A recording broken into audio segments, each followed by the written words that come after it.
الله العظيم. محترم برادران اسلام، عزیزان ملت، آج کا دن یوم آزادی کے دن سے مشہور ہے۔ 15 اگست یوم آزادی کہلاتا ہے اور آزادی کے دن پر ہر باشندگان ہند کو خوشی ہوتی ہے، اس لیے کہ ہمارا یہ ملک برسوں تک برطانوی حکومت کے نگرانی میں اور اس کی غلامی میں رہا۔ یہ ملک بڑی خوبیوں والا ملک ہے۔ اس ملک کے خمیر میں اللہ تعالیٰ نے بہت سارے اوصاف و کمالات کو پنہا رکھا ہے۔ یہی وہ ملک ہے جس میں ہمارے جد امجد حضرت آدم علیہ السلام کو جنت سے اس سرزمین کے اوپر اتارا گیا۔ یہی وہ ملک ہے جس میں بہت سارے انبیاء علیہ السلام مدفون ہیں۔ یہی وہ ملک ہے جس میں بڑے بڑے صحابہ اور اولیاء کرام مدفون ہیں، اور اس ملک کی مٹی کے اندر اللہ تعالیٰ نے بہت سارے خوبیوں کو پوشیدہ رکھا ہے۔ یہ ملک کسی زمانے میں سونے کی چڑیا، پیرو آف گولڈن، سونے کی چڑیا کہا جاتا تھا۔ اسی لیے اس ملک کے اوپر برطانوی لوگوں کی نیتیں بگڑی اور انہوں نے آ کر کافی سالوں تک تجارت کے بہانے سے لوگوں کو دھوکہ دیا اور لوگوں کو اپنی فیور میں لے کر آہستہ آہستہ اپنے قدم کو جمانا شروع کیا، اور یہاں تک قدم جما لیے کہ بڑے بڑے شاہوں کو، بڑے بڑے حاکم اور گورنر کو اپنے فیور میں کر لیا، اور پھر آہستہ آہستہ انہوں نے اس کے اوپر حکمرانی کرنے شروع کر دی۔ سب سے پہلے اس خطرے کو مسند الہند حضرت شاہ ولی اللہ محدث دہلوی رحمۃ اللہ علیہ نے بھانپ لیا تھا، اپنی دور اندیشی سے اس کو محسوس کر لیا تھا۔ اس لیے انہوں نے اس زمانے کے جو بڑے بڑے علماء تھے ان کو اس طرف متوجہ کیا اور ان کی ذہن سازی کی، اور آہستہ آہستہ ان کی فکروں کو اللہ تعالیٰ نے ایسا چلایا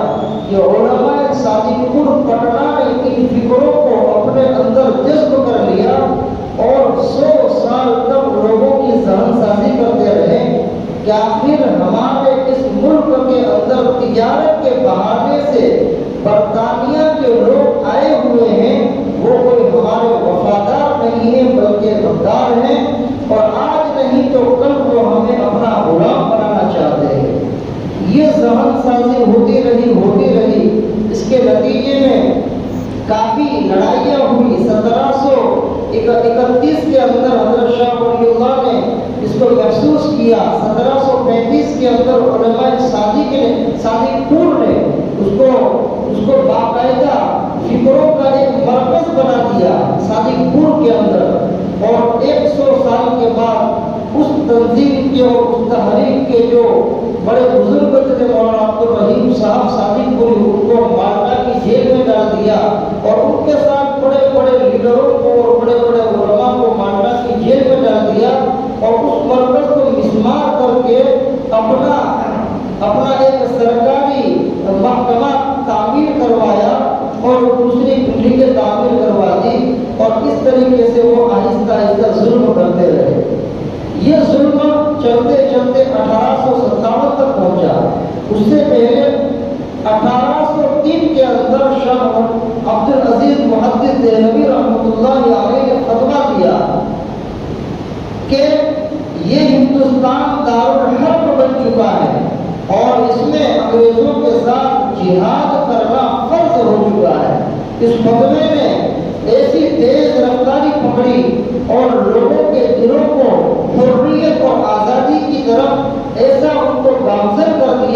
کہ ہر باشندگان وطن یہ محسوس کر رہا تھا اور یہ جذبہ لیے ہو رہا تھا کہ ہمیں کسی بھی طریقے سے دیش کو آزاد کرنا ہے۔ 1803 کے اندر انگریزوں نے اس ہندوستان کے اوپر باقاعدہ اپنا تسلط اور قبضہ جما لیا تھا،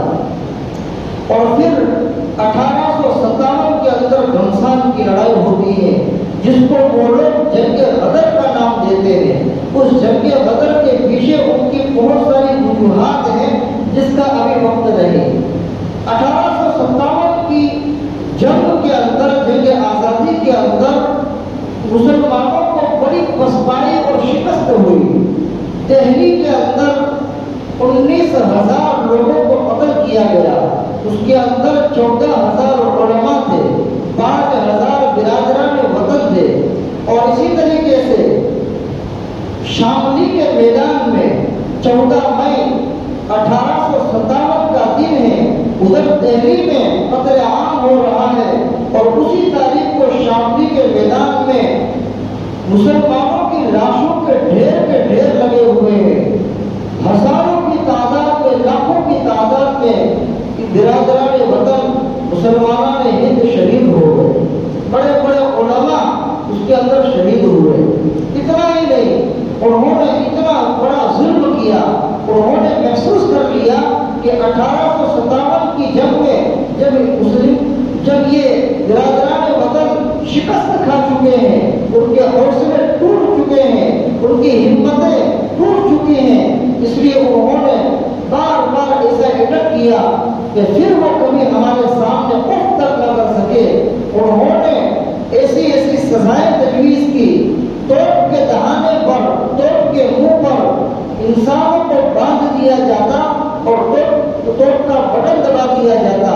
جس سے اس انسان کی بوڈی کے منہ اچھے ہو جاتے تھے، بوٹی ہو جاتا تھا۔ اتنا ہی نہیں، اس زمانے کا جو آخری بادشاہ تھا، سلطنت مغلیہ کا آخری بادشاہ، جن کا نام بہادر شاہ ظفر ہے، ان کو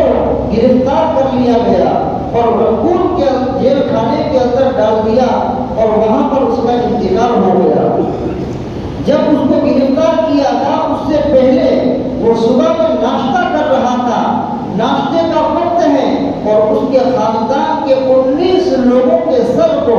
ایک تشت کے اندر ڈال کر، ایک تھال کے اندر ڈال کر اس کے سامنے پیش کیا گیا۔ اب یہ کتنا بڑا دکھ دینے والا واقعہ ہوگا، بہت زیادہ ظلم و ستم ڈھایا، لیکن مسلمانوں کے حوصلے پست نہیں ہوئے، برادران وطن کے حوصلے پست نہیں ہوئے۔ علماء نے میٹنگ کی کہ آخر اس حالات کے اندر کیا جائے، تو 1866 کے اندر دارالعلوم دیوبند کی بنیاد ڈالی، اس نیت سے ڈالی کہ بہت سارے علماء شہید ہو چکے ہیں، بہت سارے مسلمان شہید ہو چکے ہیں، اب ایک ایسا ادارہ تعمیر کرو کہ جو ایمان کے تحفظ کا ذریعہ ہو، جو علم کے تحفظ کا ذریعہ ہو، اور ایک ایسی تحریک چلائی جائے کہ جس سے پورے ہندوستان کے اندر نئے نئے مکاتب، نئے مدارس، مساجد اور خانقاہوں کا نظام شروع ہو، اور وہیں سے پھر سے علماء تیار ہو۔ یہ تحریک بہت کامیاب رہی، اور ایسی کامیاب رہی کہ پورے ہندوستان کے اندر اس کی جھاگ پھیل گئی، اور بہت سارے علماء تیار ہوئے، اور انہوں نے اپنے اپنے خطے میں، اپنے اپنے علاقے میں، اپنے اپنے صوبوں میں نئی نئی تحریکات کے ذریعے سے محنت شروع کی۔ کسی نے تحریک احرار کے ذریعے سے، کسی نے تحریک ریشم رومان کے ذریعے سے، کسی نے تحریک خلافت کے ذریعے سے، اور کسی نے تحریک ہندو مسلم اتحاد کے نام پر نئی نئی تحریکات کو وجود دے کر ان تحریکات کے ذریعے سے ایک ایک انسان کی اور ایک ایک برادران وطن کی ذہن سازی کی گئی کہ بلاخر یہ لوگ جو ہم پر قابض ہو چکے ہیں، ان سے ہمیں ہمت نہیں ہارنا، اپنے حوصلوں کو بلند کرنا ہے، اور آزادی کی لڑت کو اسی طرح جاری رکھنا ہے، چاہے ہمیں اس کے لیے بلیدان دینا پڑے، چاہے اس کے لیے ہمیں اپنا خاندان کو قربان کرنا پڑے، کچھ بھی ہو جائے، لیکن ان گروہوں سے ہمیں اپنے دیش کو آزاد کرانا ہے۔ یہ حوصلہ ان کے دلوں کے اندر دن بدن موجود مجزل ہوتا رہا، راسخ ہوتا رہا، جس کے نتیجے میں انگریز لڑکھڑانے لگا۔ 1919 کے اندر شیخ الہند نام کا ایک شخص جن کا نام حضرت مولانا محمود الحسن دیوبندی رحمۃ اللہ علیہ کھڑے ہوتے ہیں اور تحریک ریشمی رومال شروع کرتے ہیں۔ تحریک ریشمی رومال یہ تھا کہ ایک ٹکڑا ہوتا تھا ریشم کا، جس میں لوگوں کو اندر سے تیار کیا جاتا تھا انگریزوں کے خلاف، اور انگریزوں کے خلاف ایسا جذبہ ان کے دلوں کے اندر اتارا جاتا تھا کہ وہ انگریزوں کے خلاف باغی بن جاتا تھا۔ اس تحریک ریشمی رومال کے ذریعے سے پورے ہندوستان کے اندر چڑھوڑ چلائی گئی، پورے ہندوستان کے لوگوں کو باخبر کیا گیا، مستعد اور باہمت کیا گیا، تیار کیا گیا انگریزوں کے خلاف، اور یہ ریشمی رومال بھی بہت کامیاب رہا۔ اسی طریقے سے اسی زمانے میں مولانا محمد علی جوہر رحمۃ اللہ علیہ نے تحریک خلافت شروع کی اور وہ بھی بہت کامیاب رہی۔ نئی نئی تحریکات شروع رہی اور اس کے ذریعے سے آہستہ آہستہ انگریزوں کے حوصلے پست ہونے لگے۔ انگریزوں کے یہاں سے نکلنے کے جو کارن بنے، جو وجوہات بنے، علماء کرام نے کتابوں میں لکھا ہے کہ 4 وجہیں ایسی تھی جس کی وجہ سے ان کے قدم ڈگمگا گئے، ان کے پیروں میں تزلزل آ گیا، ان کے دماغ سائیکولوجیکل طور پر معاف ہو گئے، بوکھلا گئے اور ایسے پست ہو گئے کہ ان کو آخر میں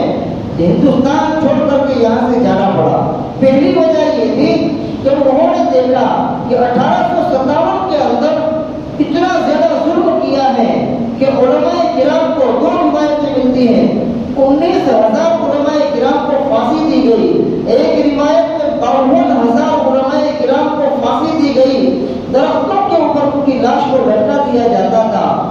اور اتنا ہی نہیں بلکہ خنزیر کے چمڑے میں ان کو ڈال کر آگ کے حوالے کیا جاتا اور آگ میں جلا دیا جاتا تھا۔ اتنا زیادہ ظلم و ستم ان کو اوپر ڈایا گیا، لیکن دس سے بس نہیں ہوئے، جان دے دی اور اپنا خاندان قربان کرا دیا، اپنی جان کا نذرانہ پیش کر دیا، لیکن ان کے سامنے نہیں جھکے۔ تو اب اس چیز کو دیکھ کر کے ان کے حوصلے پست ہونے لگے کہ اتنا زیادہ ظلم و ستم کا بازار گرم کرنے کے بعد، ظلم و بربریت کی آگ لگنے کے بعد بھی ان ہندوستان کے ہر فرد کے دل میں حریت اور آزادی کے جذبے امڈ رہے ہیں۔ آخر ان کے اندر ہمت اور طاقت کتنی ہے، اس سے ان کے حوصلے پست ہونے لگے۔ دوسری وجہ یہ ہوئی کہ مسلم علی گڑھ یونیورسٹی کے اندر مولانا شوکت علی گوہر اور مولانا محمد علی جوہر اور ان کے جیسے بڑے بڑے لیڈر علماء نے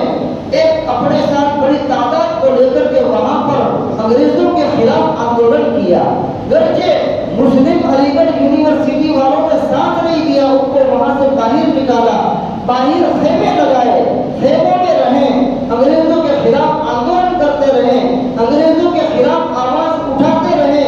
اور اتنا آواز اٹھایا کہ انگریز مجبور ہو گیا، اس نے ان کی بجلیاں کاٹ دی، ان کا کھانا بند کر دیا، ان کا پانی روک دیا۔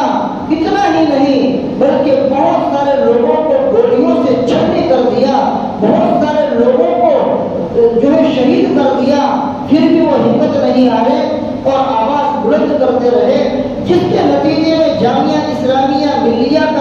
ملیہ کی استھاپنا ہوئی اور وہاں سے اسٹوڈنٹ تیار ہوئے، اور پھر مل کر کے جو ہے ان کے خلاف بغاوت کرنے کا ایک عالم بلند کیا۔ اور یہ چیز دیکھ کر کے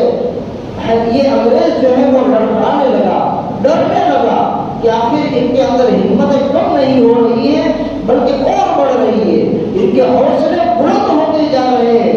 یہ دوسرا کارن تھا۔ تیسرا کارن یہ تھا کہ انہوں نے 1930 کے اندر ہندو مسلم کرایا، اور ہندو مسلم کرا کر کے آپس میں بہت ساری زبردست جنگ ہوئی، اور اس میں ہندو مسلم کے اندر بہت سارے آپس میں قتل ہوئے۔ یہ ہوتا رہا۔ ان کا منشا اور مقصد یہ تھا کہ ان کو آپس میں لڑاؤ تاکہ ان کے حوصلے ٹوٹ جائیں اور ہمارا تسلط اور ہمارا قبضہ باقی رہے۔ یہ ان کا ارادہ تھا ناپاک، لیکن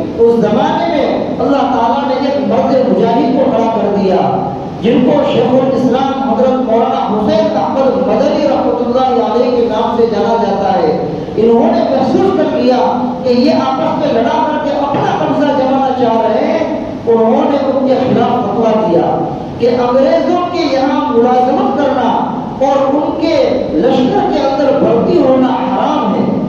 جب یہ فتویٰ دیا تو ان کے خلاف وارنٹ جاری ہوا، ان کی گرفتاری ہوئی، کراچی لے جایا گیا، کراچی کے کٹہرے میں عدالت میں ان کو کھڑا کیا گیا اور جج نے پوچھا کہ کیا آپ نے یہ فتویٰ دیا تھا؟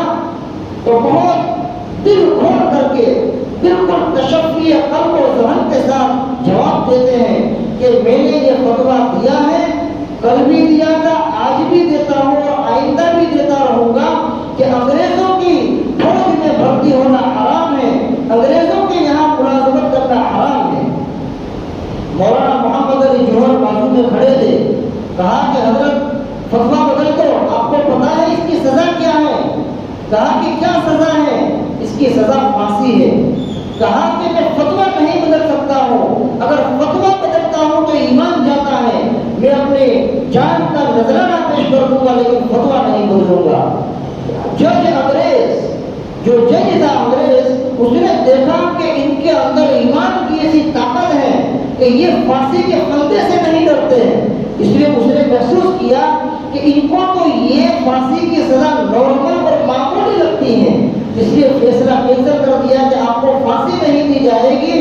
بلکہ کھڑی بیڑی کی سزا اس کے لیے تجویز کی گئی۔ کھڑی بیڑی کی سزا کا مطلب یہ تھا کہ ایک جگہ کے اوپر ان کو کھڑا کر دیا جاتا، 2 مہینے تک کھڑا رہنا ہے،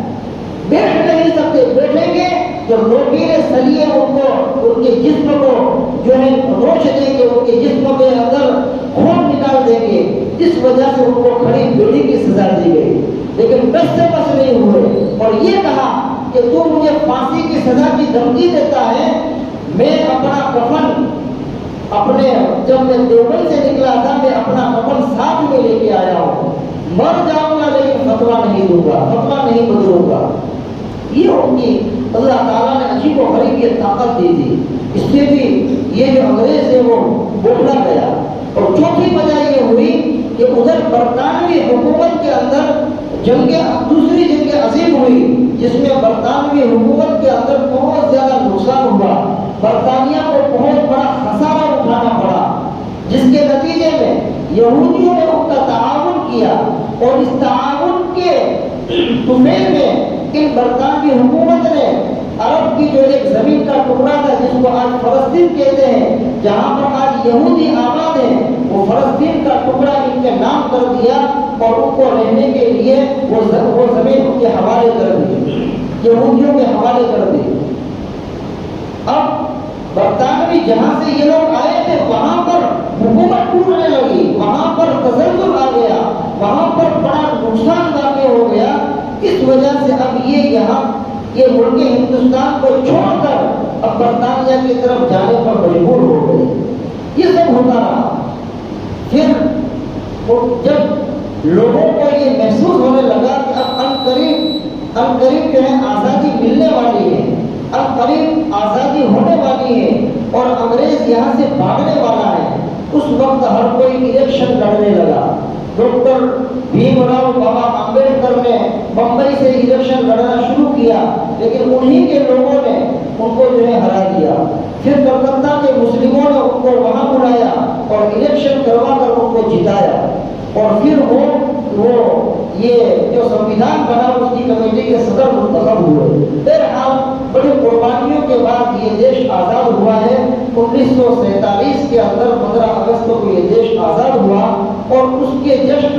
2.5 سال کے قریب کا عرصہ گزرا۔ اس کے بعد اس ملک کا آئین اور دستور بنایا گیا اور اسی دستور کے مطابق ہم زندگی گزار رہے ہیں۔ اللہ پاک